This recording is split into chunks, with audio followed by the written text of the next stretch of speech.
Hello guys, welcome back to this channel. In today's video, I'm going to show you how to obtain the greedy insect title during the Bait the Insect event in Heartopia. Okay, let's get into it guys. First of all, we're going to join the event Beat the Insect at the Anen Mountain, and I've already started the event. And to obtain the greedy insect title guys, you need to eat 3 foods. You need to be the very first player to eat 3 food items during the Bait the Insect event. So I'm going to open up my inventory and immediately eat 3 foods from this inventory.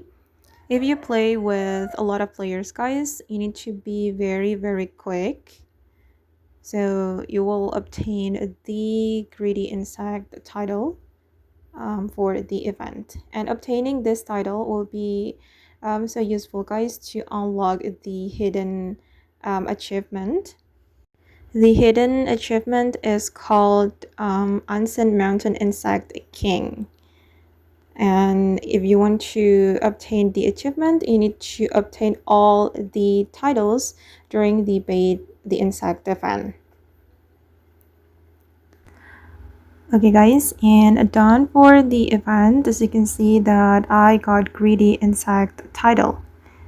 And yeah, that's how we can obtain the greedy insect title during the Bait the Insect event in Heartopia. I hope this video will be useful for you. Thank you so much for watching and bye.